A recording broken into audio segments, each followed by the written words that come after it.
សត្វទាំងឡាយតែងកើតទៅតាមយថាកម្មនេះយថាកម្មមួយម៉ាត់មានខ្លឹមសារប៉ុណ្ណា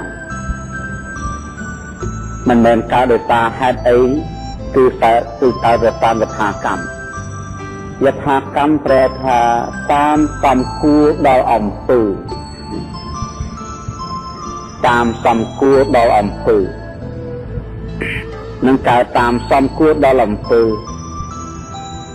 សត្វទាំងឡាយកើតតាមសំគួរដល់អំពើ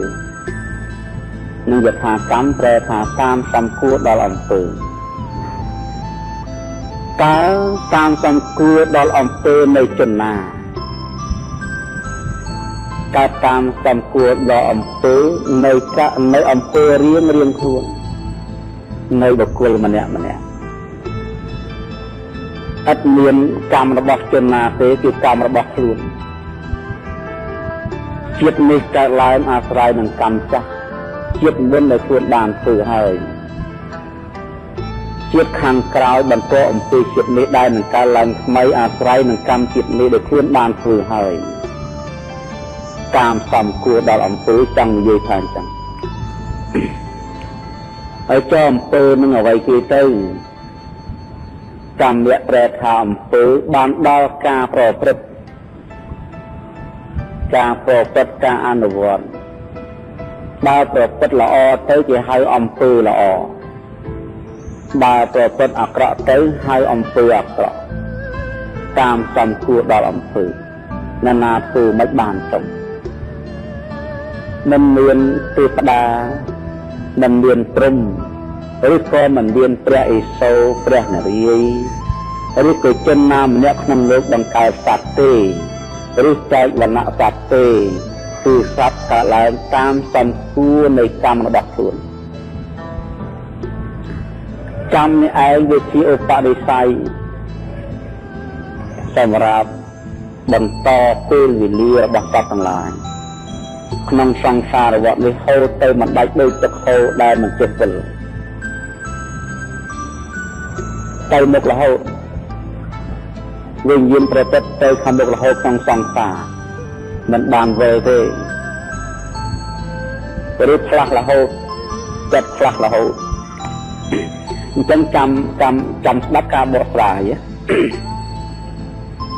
អំពើគឺជាតួកម្មកុសលកម្មអំពើល្អអកុសលកម្មអំពើអាក្រក់អកុសលកម្មអំពើអាក្រក់យើងបានចេះដឹងទាំងអស់គ្នាហើយដូចចាត់ទៅជាកាយកម្មមាន3បច្ច័យកម្មមាន4មនោកម្មមាន3អំពើគឺការប្រព្រឹត្តទៅនៃកាយហើយកាយកម្មដូចតួយ៉ាងការសម្លាប់សត្វដោយកាយសម្រេចដោយកាយដោយទុកជាយើងប្រើទីទៅគឺសត្វនោះវាសម្រេចដោយកាយដែរបានគេហៅកាយកម្មការលួចប្រតិអំពើនេះតែងសម្រេចដោយកាយលួចដោយខ្លួនឯងក្តីប្រែទីឲ្យទៅលួចក្តីរបស់ទាំងអស់នោះតែបានមកគឺដោយកាយសម្រេចដោយកាយហើយកាយកម្មការទៅចាប់រំលោភនៅកូនស្រីគេប្រពន្ធគេឬក៏ស្ត្រីទៅប្រឡែងប្តីគេការប្រព្រឹត្តខុសក្នុងកាមទៅដោយសេវនកិច្ចក៏អាស្រ័យនឹងកាយទាំងអស់កាយជាប្រដាប់ជាគ្រឿងសម្រេចនឹងហៅកាយកម្មអំពើទាំង3ហ្នឹងវាសម្រេចដោយដៃដោយជើងដោយកាយកម្មបានហៅកាយកម្មមាន3យ៉ាងហៅកាយកម្ម3វចីកម្ម4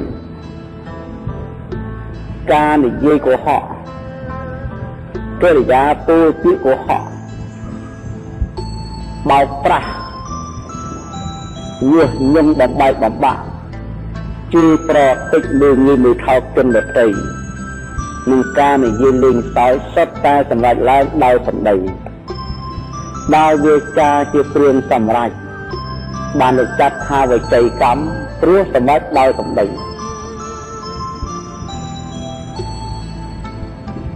យ៉ាងហ្នឹងកុហកយើងបំបាច់ជឿប្រតិចនិយាយពីអត់ប្រយោជន៍នេះជាវិច័យកម្មផ្នែកខាងអកុសលដែលបានសិក្សាទៅរៀនរាល់ថ្ងៃ